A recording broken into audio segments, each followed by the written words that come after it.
एक बार पुनः राष्ट्र के इस पावन पर्व पर पधारे हुए तमाम दर्शकों, मंचासीन अतिथियों, अभिभावकगणों, विद्यार्थियों और स्टाफ साथियों का हार्दिक स्वागत, अभिनंदन और साधुवाद, बधाई।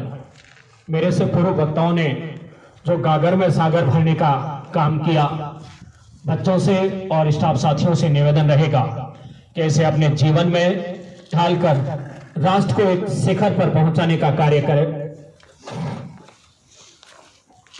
26 जनवरी के प्रसंग के संदर्भ में अगर देखें, देश 15 अगस्त 1947 को आजाद हो गया था, लेकिन 26 जनवरी 1930 को लाहौर के रावी नदी के तट पर जो पूर्ण स्वराज्य की घोषणा की गई थी, उस दिन को भारतीयों के दिलो दिमाग में चिरस्थायी बनाने के लिए जब संविधान 26 नवंबर 1950 को बनकर तैयार हो गया था, के बावजूद 26 जनवरी 1950 को लागू किया गया। यह तो एक वैधानिक बात हो गई, लेकिन जहां राष्ट्र की आजादी की बात है, बहुत से अनगिनत ऐसे नाम हैं जिन्होंने अपना अनाम उत्सर्ग कर दिया, क्योंकि कंगूरे तो सबको दिख रहे हैं मगर नीम की ईंट किसी को नहीं दिखती, क्योंकि कंगूरे उसी पे टिकते हैं।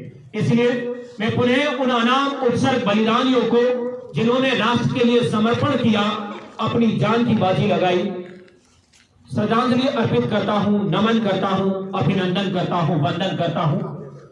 आज के राष्ट्र के समक्ष तो विभिन्न समस्याएं मुंह बाहे खड़ी है, हमें उससे किस प्रकार निपटना है। सबसे पहले कोविड महामारी का पूरे विश्व में है, लेकिन हमारे लिए गर्व की बात है कि भारत की जो चिकित्सा व्यवस्था प्रबंधन है, भारत के जो टीकाकरण की व्यवस्था प्रबंधन है और जनता और सरकारों का जो तालमेल है, निसंदेह अनुकरणीय है। इसलिए 135 करोड़ के देश में भी महामारी में कम से कम नुकसान हुआ और अब हम उस महामारी पर निजात पाने के अंतिम पायदान पे। दूसरी जो समस्या है अलगाववाद। इस समय राष्ट्र में 28 प्रांत और 8 केंद्र शासित प्रदेश है। चाहे भाषा, लिंग, विभेद, जाति, धर्म भले ही अनेक हैं, फिर भी हम सब एक हैं और इसलिए इस संदर्भ में हमें इस बात का ध्यान रखना है। और जिस समय देश आजाद हुआ था, उस समय भी पाकिस्तान जो पूर्वी बंगाल और पश्चिम बंगाल बने, उसकी वजह से जो पीड़ा थी, आज भी बंगाल उस विविधता की स्थिति पे खड़ा है। हम सब भारतीयों का एक परम कर्तव्य है कि हम बंगाल को वापिस बांग्लादेश की दहलीज पर न जाने दें और राष्ट्र के उनके उद्गारों से, देश के समर्पण से और जो विदेशी या असामाजिक ताकतें हैं उनका डटकर मुकाबला करें। इसके अलावा आतंकवाद जो एक धार्मिक चेहरा पहने हुए है, उसे हम किसी भी सूरत में स्वीकार न करें, क्योंकि ये हिंदुस्तान है, इंकलाब जहां है, लेकिन इस देश में कलाम होगा तो सलाम होगा और कसाब होगा तो ठोक देंगे, ये धारणा भी होनी चाहिए। सांप्रदायिकता का जो चोला पहन के बैठे हैं, अगर वंदे मातरम कहना, भारत माता की जय कहना या राष्ट्र के उत्थान के लिए या समृद्ध राष्ट्र को एक करने में सांप्रदायिकता है, तो 1000 बार हम ऐसी सांप्रदायिकता को अपनाएंगे। भारत का उत्थान करने के लिए अगर हमें किसी सेकुलर का दावा दे दे, हमें उससे कतई ही ऐतराज नहीं है, क्योंकि जिस रज के खंड के अंदर हमने प्राण प्रफुल्लित किए हैं, हमारी आखिरी इच्छा भी उस मातृभूमि के अंदर प्राण न्यौछावर कर जाए।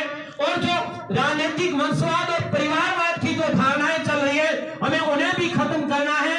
सामंतवादी व्यवस्थाएं चली गई हैं, योग्यता के मापदंड के आधार पर होंगे। इसलिए हम सभी अपनी कुशाग्र बुद्धि, समग्र राष्ट्रवाद और समर्पण के महत्व को लेकर आगे चले और आजादी के मायनों को पुराने जो, क्योंकि इस समय हम 75वां अमृत महोत्सव मना रहे हैं और 73वां गणतंत्र दिवस मना रहे हैं। गणतंत्र या जनतंत्र, जिसमें जनता की हर बात को सुना जाए, उसको समृद्ध करें और बिना किसी के विवादों के, बिना किसी परिदृश्य के राष्ट्र के लिए सर्वस्व समर्पित अर्पित करें। ऐसा पुनः आप सभी से निवेदन है। जय हिंद, जय भारत। एक बार पुनः सभी का साधुवाद, अतिथियों का हार्दिक स्वागत, अभिनंदन। आशा करता हूं कि आपका इसी प्रकार प्रेम, सहयोग, स्नेह हमारे साथ में लगातार बना रहेगा।